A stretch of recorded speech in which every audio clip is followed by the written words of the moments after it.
The peak institute के YouTube channel में आपका हार्दिक स्वागत है। दोस्तों, प्रीवियस ईयर क्वेश्चन की प्रैक्टिस सेट करा रहा था, जिसमें अभी तक मैंने आपको सीडीपी के 2 प्रैक्टिस सेट अवेलेबल करा दिए हैं, जो आप प्ले लिस्ट में जाकर एकदम सीक्वेंस से देख सकते हैं। ये प्रैक्टिस सेट नंबर 3 है। 3 फरवरी 2023 की शिफ्ट में आया हुआ ये पेपर है। इसके पहले मैंने आपको ईवीएस के 22 प्रैक्टिस सेट अवेलेबल करा दिए हैं। जो भी मेरे नए साथी इस चैनल के माध्यम से जुड़ रहे हों, वो चैनल को सब्सक्राइब कर लें, जिससे आने वाले जो वीडियोस हैं उनकी नोटिफिकेशन उन तक पहुंचती रहे। तो आइए सेशन को स्टार्ट करते हैं। पहला क्वेश्चन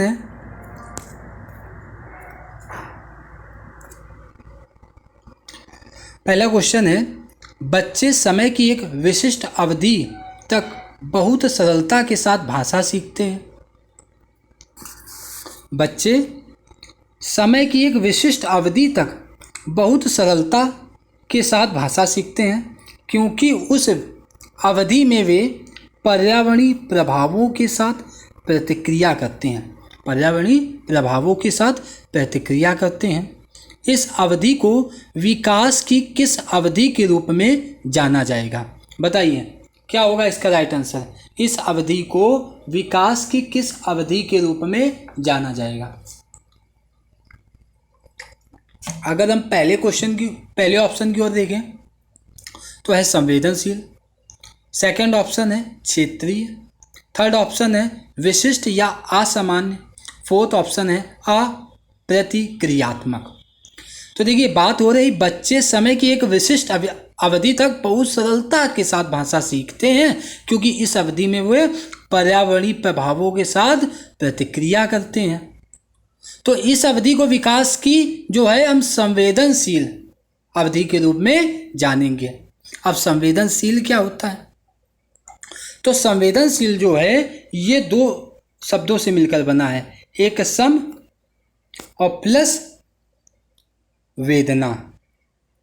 तो संवेदना हो गया, सम का मतलब होता है समान और वेदना का मतलब होता है दुख, दर्द वगैरह। तो इसका जो राइट आंसर हो जाएगा हमारा ऑप्शन नंबर फर्स्ट, इसका क्या हो जाएगा? करेक्ट आंसर होगा। अगला क्वेश्चन,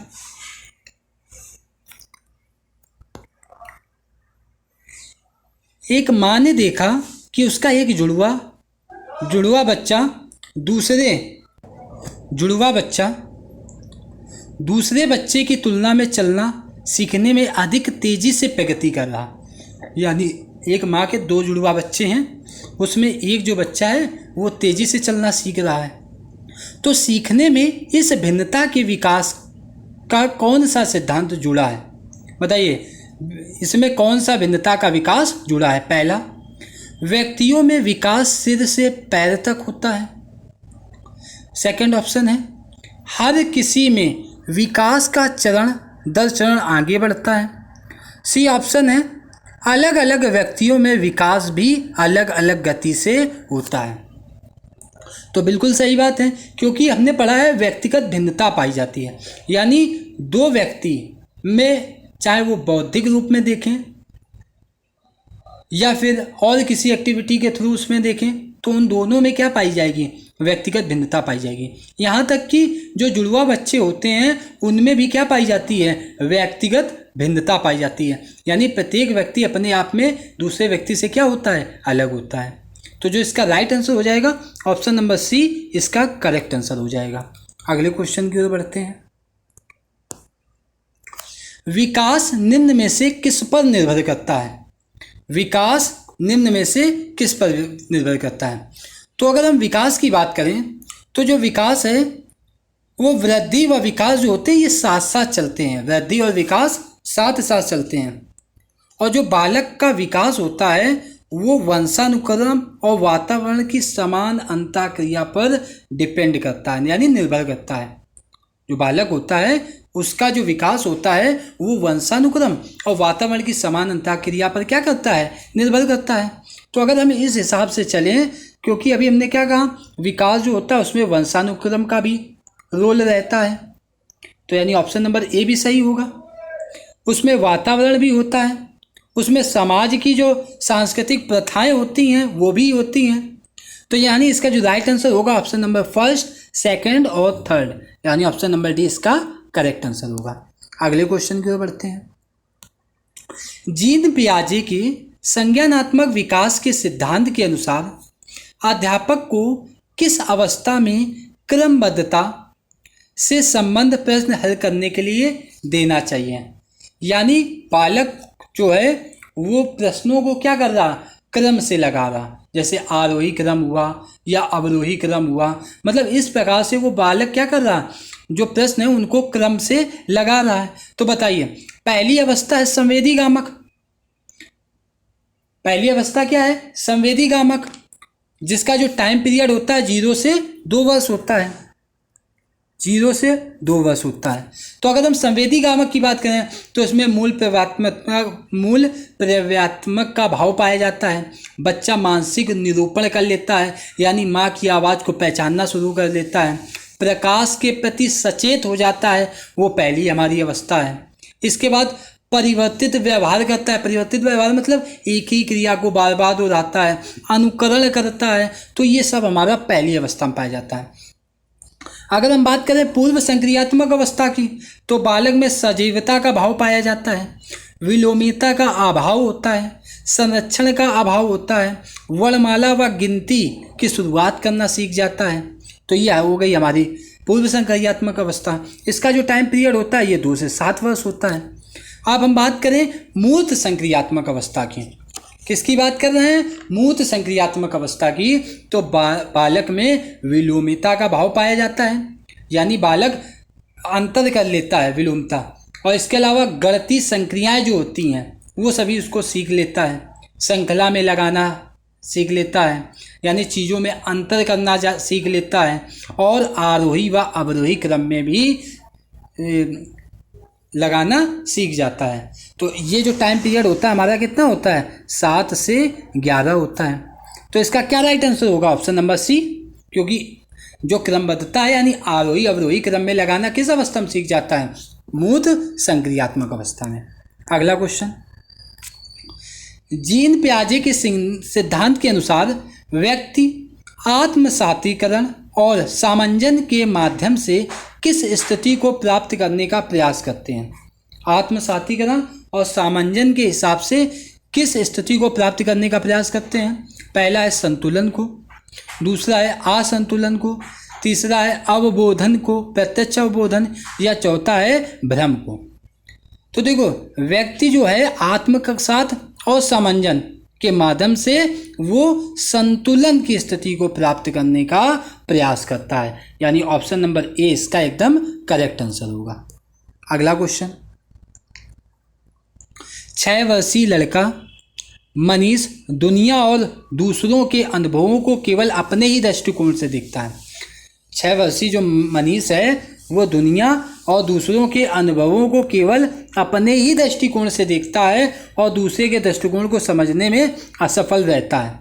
किसका प्रतिनिधित्व करता है? बताइए, मनीष अगर ये ऐसी जो एक्टिविटीज़ कर रहा है तो वो किसका प्रतिनिधित्व कर रहा है? कि यानी सिर्फ अपने ही दृष्टिकोण से देखता है, यानी अपने दृष्टिकोण से देखने का मतलब वो क्या है? आत्म केंद्रित है। क्या है वो? आत्म केंद्रित है, यानी दूसरों की भावनाओं या इच्छाओं की परवाह किए बिना वो केवल स्वयं के बारे में सोचता है। उसी को हम क्या कहते हैं? आत्मसातीकरण। इसलिए जो इसका राइट आंसर हो जाएगा ऑप्शन नंबर बी, आत्मसातीकरण इसका करेक्ट आंसर होगा। अगले क्वेश्चन की ओर बढ़ते हैं।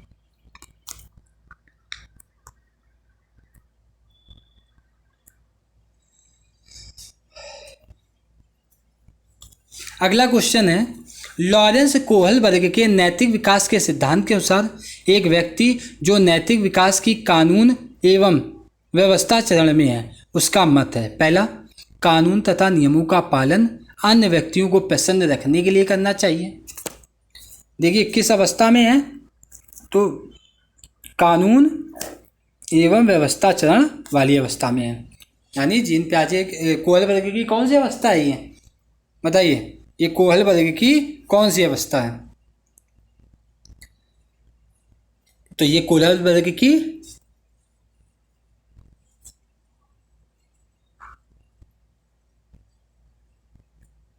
देखिए कोलबर्गी की 3 अवस्थाएं हैं। पहली है पूर्व परंपरागत स्तर, दूसरी है परंपरागत स्तर और तीसरी है उत्तर परंपरागत स्तर। तो ये परंपरागत स्तर में है। तो अगर हम बात करें तो नैतिक विकास में कानून एवं व्यवस्था चरण में है, तो उसका मत है पहला है कानून तथा नियमों का पालन अन्य व्यक्तियों को प्रसन्न रखने के लिए करना। दूसरा है कानून तथा अधिकारियों की आज्ञा का पालन करना चाहिए तथा इसे सामाजिक प्रणाली जो होती है सुगम बनी रहती है। बिल्कुल सही, ये वाला ऑप्शन क्या होगा, राइट होगा, यानी ऑप्शन नंबर बी हमारा एकदम करेक्ट आंसर होगा। अगले क्वेश्चन की ओर बढ़ते हैं। लेव वायगोस्की ने निम्न में से कौन सा सिद्धांत दिया था? तो देखिए लेव वायगोस्की ने जेडपीडी का सिद्धांत दिया है। कौन सा सिद्धांत दिया है? जेडपीडी का सिद्धांत दिया है। सामाजिक सांस्कृतिक विकास का सिद्धांत दिया है। सामाजिक सांस्कृतिक विकास का सिद्धांत भी किसने दिया है? लेव वायगोस्की के द्वारा दिया गया है। तो इसका क्या राइट आंसर हो जाएगा? ऑप्शन नंबर ए नैतिक विकास का संज्ञानात्मक सिद्धांत, ऑप्शन नंबर बी व्यक्तिक विकास का मनोवेगीय सिद्धांत, ऑप्शन सी संज्ञानात्मक विकास का सामाजिक सांस्कृतिक सिद्धांत, या ऑप्शन डी लगाव का विकासात्मक सिद्धांत। तो इसका जो राइट आंसर हो जाएगा ऑप्शन नंबर सी संज्ञानात्मक विकास का सामाजिक सांस्कृतिक सिद्धांत। अगले क्वेश्चन की ओर बढ़ते हैं। एक विद्यार्थी दिए गए प्रश्न को हल करने में चुनौती महसूस कर रहा है।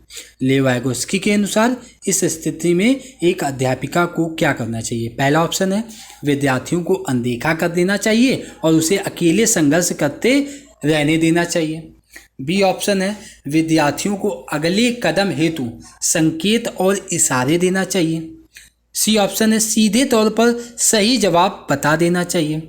और डी ऑप्शन है सवाल को हल ना कर पाने के लिए विद्यार्थियों को दंडित करना चाहिए। तो देखिए दंडित कर देना चाहिए तो ऐसे ही गलत हो गया। विद्यार्थी को अगले कदम हेतु संकेत और इशारे कर देना चाहिए। और बी सी ऑप्शन देखिए सीधे तौर पर सही जवाब बता देना चाहिए, ये भी नहीं होगा। पहला ऑप्शन विद्यार्थी को अनदेखा कर देना चाहिए, तो इसका राइट आंसर क्या होगा? ऑप्शन नंबर बी, यानी विद्यार्थी को अगले कदम हेतु संकेत और इशारे देने चाहिए। अगले क्वेश्चन की ओर बढ़ते हैं। Question number 10। एक प्रगतिशील कक्षा में विद्यार्थियों को किस ओर केंद्रित होना चाहिए? पहला ऑप्शन है अपने सहपाठियों से प्रतिस्पर्धा की ओर, बात हो रही प्रगतिशील कक्षा की। दूसरा ऑप्शन है जितना हो सके उतना कंठस्थीकरण, उतना रट्टा लगवा दें, कंठस्थ करवा दें। तीसरा ऑप्शन है मूर्त पुरस्कार जैसे ट्रॉफी जीतने की ओर। और चौथा है सक्रिय भागी द्वारा ज्ञान सर्जन की ओर। बताइए क्या इसका राइट आंसर होगा? तो यही इसका राइट आंसर होगा कि सक्रिय भागीदारी के द्वारा ज्ञान सर्जन की ओर उसको क्या करना चाहिए? केंद्रित करना चाहिए। इसका ऑप्शन डी एकदम करेक्ट आंसर होगा। इसके बाद अब बात करते हैं क्वेश्चन नंबर 11 की। होवर्ड गार्डनर द्वारा प्रतिपादित बहुबुद्धियों में निम्नलिखित में से कौन शामिल नहीं है? तो होवर्ड गार्डनर के द्वारा बहुबुद्धि का सिद्धांत दिया गया था, जिसमें उन्होंने बताया था कि जो बुद्धि है वो 8 प्रकार की होती है। पहली भाषाई बुद्धि, दूसरी स्थानीय बुद्धि, तीसरी गणितीय बुद्धि, चौथी संगीतात्मक बुद्धि, पांचवी शारीरिक बुद्धि, छठी प्रकृतिवादी बुद्धि, सातवीं अंतर्वैयक्तिक बुद्धि और आठवीं अंतर्वैयक्तिक बुद्धि। क्या इन सभी में क्या अभी मैंने भावात्मक बुद्धि बोला? नहीं बोला। इसका मतलब इसका जो राइट आंसर हो जाएगा ऑप्शन नंबर बी भावात्मक बुद्धि, क्योंकि हमको बताता था कौन शामिल नहीं है। अगले क्वेश्चन की ओर।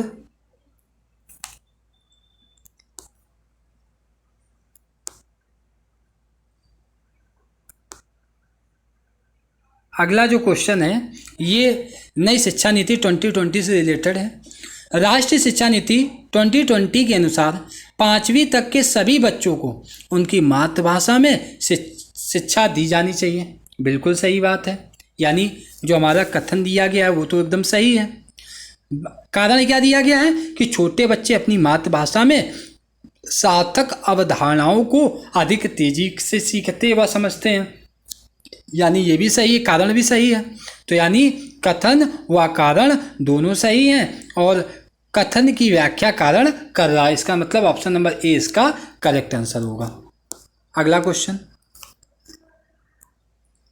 एक अध्यापक को विद्यार्थियों में प्रचलित जेंडर रूढ़िवादियों को किस प्रकार निपटाना चाहिए, यानी जो लैंगिक पूर्वाग्रह की जो भावना है उसको किस प्रकार से निपटाना चाहिए। पहला, विद्यार्थियों में जेंडर विशिष्ट भूमिकाओं को बढ़ावा देना चाहिए। बी, वास्तविक जीवन से संबंधित ऐसे उदाहरण प्रस्तुत करने चाहिए जो रूढ़िवादों को चुनौती दें। तीसरा ऑप्शन है, विद्यार्थियों के एक समान जेंडर आधारित समूह बनाने चाहिए। चौथा ऑप्शन है, कक्षा में जेंडर आधारित मुद्दों पर बात नहीं करनी चाहिए। बताइए इसका क्या राइट आंसर होगा, कमेंट करके आप सभी लोग बताइए। क्वेश्चन नंबर 13 का क्या राइट आंसर होगा। तो देखिए क्वेश्चन नंबर 13 का जो राइट आंसर होगा ऑप्शन नंबर बी, यानी वास्तविक जीवन से संबंधित ऐसे उदाहरण प्रस्तुत करने चाहिए जो रूढ़िवादिता को क्या करें, चुनौती दें। तो इसका right answer option number B हो जाएगा। अगला क्वेश्चन, एक बहुसांस्कृतिक कक्षा में अध्यापक को क्या करना चाहिए। कैसी कक्षा है, बहुसांस्कृतिक कक्षा, तो उसमें क्या करना चाहिए। पहला ऑप्शन है, केवल प्रबल समूह की सांस्कृतिक प्रथाओं को प्रधानता देनी चाहिए। ये तो गलत है, क्योंकि केवल जो शब्द होता है ये वैसे भी निगेटिव सेंस से देता है। अगला, केवल सुविधा वंचित समूहों की सांस्कृतिक प्रथाओं को प्रधानता देना चाहिए। तो ये भी क्या हो जाएगा, गलत हो जाएगा, क्योंकि अभी मैंने बताया आपको केवल शब्द निगेटिव सेंस से देता है। अगला ऑप्शन है, प्रबल समूह की सांस्कृतिक प्रथाओं की नकारात्मक प्रस्तुति करनी चाहिए। ये भी गलत हो गया। चौथा है, विद्यार्थियों के सामाजिक सांस्कृतिक अनुभवों के संदर्भ में उनकी व्यक्तिगत भिन्नताओं का सम्मान करना चाहिए, यानी जो इसका राइट आंसर हो जाएगा ऑप्शन नंबर डी। अगला क्वेश्चन, क्वेश्चन नंबर 15, जब आकलन विद्यार्थियों के किसी कौशल संबंधी बोध और समझ या पाठ के अधिगम और शिक्षण प्रक्रिया के दौरान किया जाता है तब इसे क्या कहा जाता है। जब आकलन जो है, जब आकलन विद्यार्थी के किसी कौशल संबंधी बोध और समझ या पाठ के अधिगम और शिक्षण प्रक्रिया के दौरान किया जाता है, कब शिक्षण प्रक्रिया के दौरान किया जाता है तब इसे क्या कहा जाता है। बताइए 15 का क्या आंसर होगा। देखिए, अध्यापन कार्य से पहले और सीखने के दौरान जो आकलन किया जाता है उसे हम क्या कहते हैं। बताइए क्या होगा 15 का आंसर। उसे हम कहते हैं अधिगम के लिए आकलन, यानी ऑप्शन नंबर फर्स्ट इसका करेक्ट होगा। क्वेश्चन नंबर 16, सभी विद्यार्थियों को उनकी योग्यता में भिन्नता होने के बावजूद उनके संभाव्य गुणों की प्राप्ति के लिए अवसर प्रदान करना किस प्रकार की कक्षा का मुख्य उद्देश्य है। सभी विद्यार्थियों की उनकी योग्यताओं में भिन्नता होने के बावजूद उनके संभाव्य गुणों की प्राप्ति के लिए अवसर प्रदान करना, यानी गुणों की प्राप्ति के लिए अवसर प्रदान करना, ये किस प्रकार की कक्षा का मुख्य उद्देश्य है। ऑप्शन एकीकृत, ऑप्शन नंबर बी समावेशी, ऑप्शन नंबर सी विशेष शिक्षा, या ऑप्शन नंबर डी अप्रगतिशील। बताइए क्या इसका करेक्ट आंसर होगा। कमेंट करिए आप सभी लोग, क्या इसका करेक्ट आंसर होगा, आप कमेंट करके बता सकते हैं। जो इसका राइट आंसर होगा ऑप्शन नंबर सी, यानी समावेशी। अगला क्वेश्चन, वंचित पृष्ठभूमि के बच्चों को संबोधित करने के लिए एक शिक्षक को चाहिए, क्या चाहिए, उन्हें ढेर सारा लिखित काम दे दे। ढेर सारा लिखित काम दे दे तो ये तो हटा ही दिए। उनके संदर्भ के बारे में और जानने का प्रयास करें और उन्हें कक्षा चर्चा में शामिल करें, ये भी ठीक है। अगला, उन्हें कक्षा में अलग से बैठाएं, ये तो एकदम गलत है। उन्हें अनदेखा करें, ये भी गलत है। यानी राइट आंसर क्या हो जाएगा ऑप्शन नंबर बी, उनके संदर्भ के बारे में और जानने का प्रयास करें और उन्हें कक्षा चर्चा में शामिल करें। अगला क्वेश्चन, क्वेश्चन नंबर 18 है, विद्यार्थियों में से कौन सी अधिगम आवश्यकता, किसी व्यक्ति के संतुलन, शारीरिक निपुणता और हाथ आंख सामंजस्य की क्षमता को प्रभावित करती है। हाथ आंख सामंजस्य की जो क्षमता है उसको प्रभावित करती है। अगर हम बात करें किसकी, डिसलेक्सिया यानी पठन वैकल्य की बात करें, किसकी बात करें, डिसलेक्सिया की, तो ये पढ़ने संबंधी अक्षमता होती है। अगर हम बात करें डिसलेक्सिया की तो ये पढ़ने संबंधी क्या होती है, अक्षमता होती है। डिसकैलकुलिया की बात करें तो ये गणित से संबंधित अक्षमता है। और डिस्फेसिया की बात करें तो ये क्या है, डिस्फेसिया। और चौथा ऑप्शन है डिस्प्रेक्सिया, डिस्प्रेक्सिया।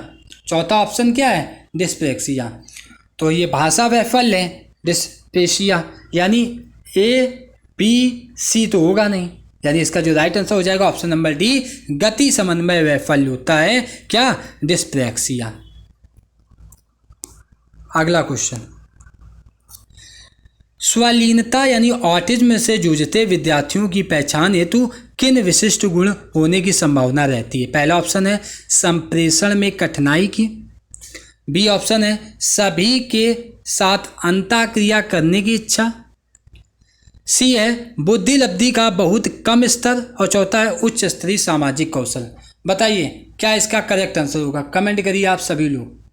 तो जो इसका राइट आंसर होगा ऑप्शन नंबर ए यानी संप्रेषण में कठिनाई। अगला क्वेश्चन, निम्नलिखित में से कौन सी सृजनात्मक विद्यार्थी की पहचान करने वाली विशेषता नहीं है। सृजनात्मक विद्यार्थी की पहचान करने वाली विशेषता क्या नहीं है। तो देखिए हम बात कर रहे हैं किसकी, सृजनात्मक विद्यार्थी। तो सृजनात्मक किसे कहेंगे, जिसके अंदर क्या होगा, आलोचनात्मक चिंतन करने की क्षमता होगी, जो अपसारी चिंतन करता होगा, जिसके अंदर अनुसंधान की प्रवृत्ति या खोज की प्रवृत्ति पाई जाए, या वैज्ञानिक दृष्टिकोण जिसका हो, वो सब किसकी विशेषताएं होती हैं, सृजनात्मक की। तो पहला ऑप्शन जिज्ञासु की प्रबल भावना सही होगा। अभिसारी सोच, तो अभिसारी नहीं होती है। अगर हम बात करें सृजनात्मक विद्यार्थी की तो उसकी सोच कैसी होती है, अपसारी होती है, यानी वो खुले माइंडेड वाला होता है, यानी खुले विचारों वाला होता है। सी ऑप्शन उच्च स्तरीय समस्या समाधान, ये भी होता है। डी ऑप्शन नवाचारी अनूठे विचार, यानी इनोवेटिव करता है कार्य को, ये भी सही होगा। तो हमें बताना था कौन विशेषता नहीं है, तो अगर नहीं बताना है तो इसका जो राइट आंसर होगा ऑप्शन नंबर बी। अगला क्वेश्चन, क्वेश्चन नंबर 21, राष्ट्रीय शिक्षा नीति 2020 सुझाती है कि शिक्षा कैसी होनी चाहिए, विषय वस्तु तक सीमित होनी चाहिए, केवल विषय वस्तु तक सीमित होनी चाहिए, तो ये तो गलत है। कंठस्थीकरण, ये भी गलत है। विद्यार्थियों के बीच प्रतिस्पर्धा बढ़ाने की तरफ उन्मुख, यानी प्रतिस्पर्धा को ही सिर्फ बढ़ाएगी। चौथा समालोचनात्मक चिंतन के विकास पर केंद्रित होनी चाहिए, यानी ऑप्शन नंबर डी इसका करेक्ट आंसर होगा। क्वेश्चन नंबर 22, एक कक्षा में विद्यार्थियों के चयनित अधिगम शैलियों में व्यक्तिगत अंतरों को अध्यापिका द्वारा किस प्रकार संबोधित किया जाना चाहिए। व्यक्तिगत अंतरों को अध्यापिका द्वारा किस प्रकार संबोधित किया जाना चाहिए। पहला ऑप्शन है अध्यापन अधिगम प्रक्रिया में बाधा के रूप में, बी ऑप्शन है नकारात्मक पुनर्बलन द्वारा मिटाए जाने चाहिए, सी ऑप्शन है संज्ञानात्मक असमानता के परिणाम के रूप में देखना चाहिए, और चौथा है उनकी मान्यता रखते हुए बाल केंद्रित शिक्षा शास्त्र को अपनाना चाहिए ताकि उनकी व्यक्तिगत जरूरतें पूरी हों। बताइए क्या इसका राइट आंसर होगा, यानी जो इसका राइट आंसर होगा, क्योंकि हमको क्या बोला गया है, अध्यापिका द्वारा किस प्रकार संबोधित किया जाना चाहिए, तो ऑप्शन नंबर डी सही होगा, यानी उनकी मान्यता रखते हुए बाल केंद्रित शिक्षा शास्त्रों को अपनाना चाहिए ताकि उनकी व्यक्तिगत जरूरतें पूरी हों। अगला क्वेश्चन है, एक प्रगतिशील कक्षा अध्यापक को डॉट रूप में तथा शिक्षार्थियों को किस रूप में अपेक्षित करती है। तो देखिए बात हो रही प्रगतिशील कक्षा अध्यापक की। तो पहला है ज्ञान प्रदाता होना चाहिए, दूसरा है ज्ञान का निष्क्रिय ग्रहण करता हो। तो देखिए ज्ञान प्रदाता और ज्ञान का निष्क्रिय ग्रहण करता होगा नहीं। इसके बाद जानकारी की प्रभुत्वकारी सोच हो, प्रभुत्वधारी सोच हो और अधीनस्थ प्रतिभागी, तो ये भी नहीं होगा। इसके बाद सुसाधक यानी सुविधाजनक होना चाहिए और ज्ञान के सृजन में सक्रिय भागीदारी करता हो, यानी जो इसका राइट आंसर होगा ऑप्शन नंबर सी इसका करेक्ट आंसर होगा। क्वेश्चन नंबर 24 की ओर बढ़ते हैं। क्वेश्चन नंबर 24 है, रेहान ने कुछ दिन पहले ही जाना कि अंग्रेजी के किसी शब्द के पीछे ईडी लगाने से उस शब्द का रूप वर्तमान से भूतकाल में बदल जाता है। इस जानकारी को पाने के बाद रेहान हर शब्द का भूतकाल रूप दर्शाने के लिए यह तरीका अपना रहा है। बच्चों द्वारा किसी नियम को हर दशा में निरूपित करने की यह रुझान उनकी अपनी सोच को किसकी प्रवृत्ति दर्शाती है? कमतर आंकने की, अति नियमित की, प्रतिबंधित की या द्विभाषी की। तो देखिए जो बालकों की ये प्रवृत्ति होती है ये उन्हें ओवर रेगुलराइज यानी अति नियमित करने की प्रवृत्ति को क्या करती है? दर्शाती, यानी ऑप्शन नंबर बी इसका करेक्ट आंसर होगा। अगला क्वेश्चन, ब्रेन स्टॉर्मिंग यानी विचारावेश को एक तकनीकी के रूप में बच्चों में डॉट विकसित करने के लिए इस्तेमाल किया जा सकता है। किसके लिए? अभिसारी सोच, प्रकार्यात्मक स्थिरता, अपसारी सोच या अनुक्रिया समुच्चय। कमेंट करिए इसका आंसर। तो जो इसका राइट आंसर हो जाएगा ऑप्शन नंबर सी अपसारी सोच। ऑप्शन नंबर सी अपसारी सोच। अगला क्वेश्चन, रचनावादी कक्षा में एक शिक्षक की सबसे महत्वपूर्ण भूमिका क्या है? रचनावादी कक्षा में एक शिक्षक की सबसे महत्वपूर्ण भूमिका क्या होनी? कि पहला ऑप्शन है सभी बच्चों को मानक निर्देश दें, दूसरा ऑप्शन है सुनिश्चित करना कि प्रत्येक बच्चा अपनी क्षमता को सर्वोत्तम रूप से प्रकट करे, सभी बच्चों के समान गति के आगे बढ़ने की अपेक्षा करना कि मतलब सभी बच्चे समान गति से आगे बढ़ेंगे, तो ये तो होगा नहीं। चौथा, बच्चों की विविध आवश्यकताओं के प्रति उदासीन रहना, तो यहाँ पर ये भी नहीं होगा। तो इसका जो राइट आंसर होगा ऑप्शन नंबर बी, यानी सुनिश्चित करना कि प्रत्येक बच्चा अपनी क्षमता को सर्वोत्तम रूप से प्रकट करे। अगला क्वेश्चन, क्वेश्चन नंबर 27 है, निम्नलिखित में से कौन सा समस्या समाधान की पद्धति का पहला चरण है? समस्या समाधान की पद्धति का पहला चरण क्या है? पहला, समस्या को परिभाषित करना, दूसरा है समस्या की पहचान करना, तीसरा है प्रासंगिक जानकारी की खोज और चौथा है परिकल्पना का निरूपण करना। परिकल्पना का निरूपण करना। बात हो रही किसकी? समस्या समाधान। अगर हम समस्या समाधान के चरण की बात करें तो समस्या की पहचान करना, फिर समस्या का विश्लेषण करना, मूल कारण की तलाश करना कि क्या रीज़न था, चौथा समाधान को लागू करना और परिणामों का आकलन करना। यानी इसका जो राइट आंसर हो जाएगा ऑप्शन नंबर क्या हो जाएगा? ऑप्शन नंबर बी इसका एकदम करेक्ट आंसर होगा कि समस्या की पहचान करना। अगला क्वेश्चन, प्राथमिक विद्यालय में बच्चों को प्रेरित करने के लिए शिक्षक को क्या रणनीति अपनानी चाहिए? प्राथमिक विद्यालय में बच्चों को प्रेरित करने के लिए या छात्रों को प्रेरित करने के लिए शिक्षक को क्या रणनीति अपनानी चाहिए? पहला ऑप्शन है व्यक्तिगत छात्रों के बीच अंकों के प्रतिस्पर्धा को प्रोत्साहन देना। अंकों के प्रतिस्पर्धा ये तो गलत हो गया। प्रत्येक गतिविधि के लिए प्रेरक कारकों के रूप में हमेशा पुरस्कार, ये भी नहीं सही होगा। चौथा है पूरी कक्षा के लिए मानक लक्ष्य निर्धारित करें और उन लक्ष्यों की उपलब्धि का आकलन करने के लिए कठोर मानदंड करें, ये भी गलत है। चौथा, बच्चों को उनकी रुचि के अनुसार लक्ष्य निर्धारित करने और मदद करने और उसी दिशा में काम करने के समर्थन करें, यानी ऑप्शन नंबर डी इसका करेक्ट आंसर होगा। अगला क्वेश्चन, कथन है और कारण है। कथन क्या है? संज्ञानात्मक विकास के साथ विद्यार्थियों की भावात्मक खुशहाली सुनिश्चित करनी चाहिए। सही बात है। किसी समस्या या प्रश्न को हल करते समय विचारों का मौखिकीकरण समस्या समाधान कौशल में बाधा डालता है। यानी हमेशा मौखिकीकरण करना, हमेशा व्याख्या करना, तो बिल्कुल सही बात है। यानी ए और आर दोनों सही हैं, लेकिन आर जो है वो ए की व्याख्या नहीं कर रहा है। यानी ऑप्शन नंबर बी इसका क्या हो जाएगा? करेक्ट आंसर हो जाएगा। और आज का अंतिम प्रश्न, सभी लोग इसका जो जवाब है वो कमेंट करके बताइएगा। निम्नलिखित में से कौन सा अधिगम प्रक्रिया में सकारात्मक रूप से योगदान नहीं देता है? सकारात्मक रूप से योगदान नहीं देता है तो पहला कुपोषण, दूसरा समकक्षियों का सहयोग, ये तो बिल्कुल देता है, तीसरा अपसारी चिंतन, ये भी देता है, चौथा चर्चाएं, ये भी देता है। यानी ऑप्शन नंबर ए गलत है। और हमको क्या बताना था कौन योगदान नहीं देता है, इसलिए जो हमारा राइट आंसर होगा ऑप्शन नंबर ए कुपोषण। तो अगर दोस्तों ये आपको सेशन अच्छा लगा हो तो वीडियो को लाइक और सब्सक्राइब जरूर करें। धन्यवाद दोस्तों।